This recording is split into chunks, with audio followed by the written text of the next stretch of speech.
my name is Shelby, or Pop-Tart Barbie, or Emo-Filled Cupcake, whatever name you want to give me. And today I want to talk about why it's so easy to get banned on TikTok. The guidelines are so vague that technically most things can fit into a violation of the guidelines. The main reason I think that it is so easy to get banned on TikTok is just because anyone can report you. The first 2 strikes that you get, you can't argue with. That's the 5-minute ban and that's the 2-week ban.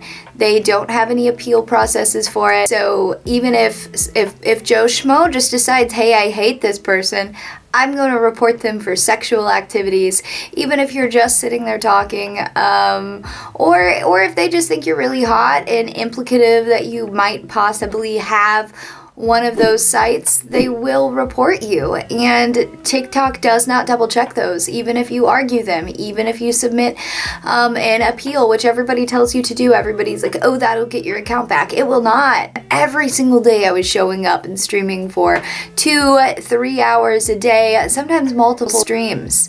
TikTok has a 90-day rollover policy, so you have 90 days until your last strike rolls off. You get 3 reports in 90 days.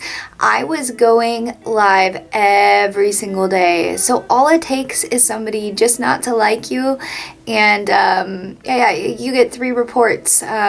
So they can just report you for literally anything. If it's sexual, you get 3. I didn't do anything sexual. However, they claimed that it was, and I could not appeal. So the very first strike that you get, no matter what, it's 5 minutes. You cannot appeal with it. You cannot argue it.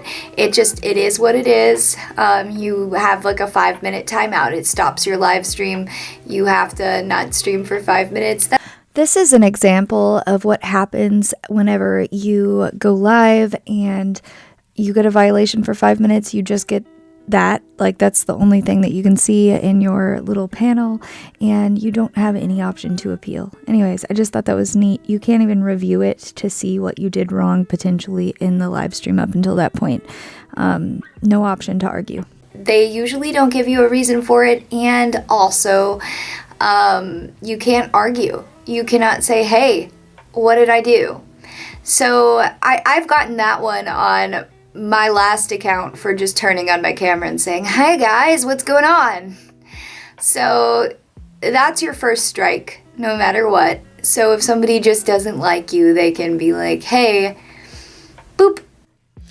As you can see here from this, it says, we understand how important your account is, and after further review, your account remains permanently banned due to an occurrence, which they never state what occurrence that is, so I think that's a little unfair there, which is in violation of our sensitive and mature themes policy. Which, if I'm being honest with you, that's just really vague, because I don't know what they're referring to or what exactly happened. So that's kind of my qualm there. I've looked through the guidelines and I cannot find anything potentially that it could have been. So that's the main issue with TikTok. It's just they're super vague and they're like, this fits in this category, and you're like, how? And they're like, we're not telling you, you have to guess. And then the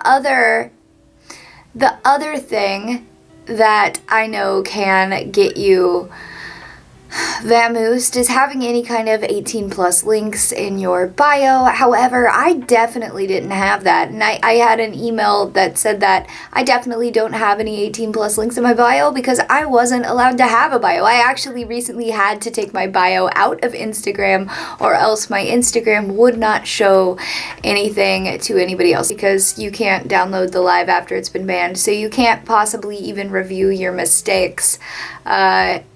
And here's the thing, I feel like how TikTok should handle live stream mishaps is, especially if they seem non-intentional, I think they should have a real person look at them and see, hey, are they like intentionally doing something very implicative or very wrong? For instance, I've seen a lot of those live streams where the girl's literally like obviously looking like they're getting it, and they're like moaning and stuff, and those have been fine because the girl's fully clothed and whatnot, but it's not okay to sit there and listen to music and be happy, because maybe you touch on some mature themes or something.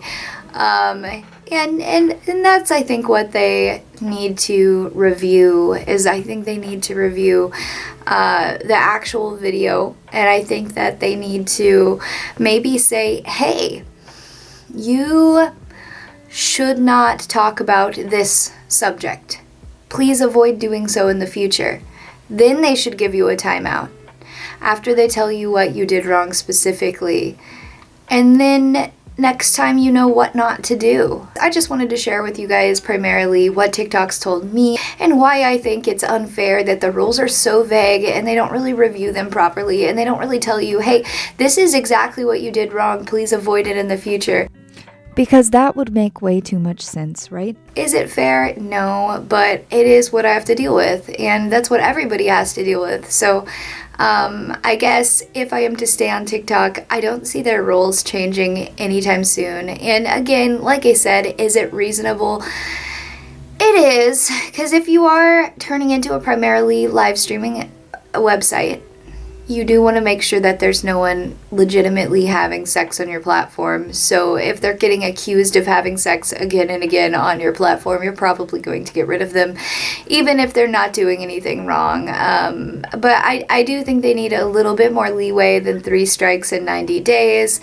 I also think that they need a better appeal process, and I also think they need to tell you directly what you did so that you don't repeat it. And it makes me so skeptical going live now on my new account, because I don't want to lose this one. It just makes it way harder to go live because I don't know what's okay to say. I don't know what's okay to joke about. And the only thing I can say to a lot of the comments that I get directly is, hey, knock it off, keep it PG-13. I can't be implicative at all about what I do or honest. I can't say, hey, I have a spicy site, because then that could get me in trouble, but I'm not totally sure if it will. So anyways, I'll talk to you guys later. Thank you so much for being here. If you are new to my channel and you liked what I'm saying, you like my personality, you just want to be generally supportive, I would appreciate a like, follow, comment, subscribe, whatever. I don't like the word subscribe. Subscribe feels like it should be paid, and I don't like that. And I know YouTube, it's been subscribed forever, but I still don't like it. I wish it were just follow. Anyways, I'll see you guys later.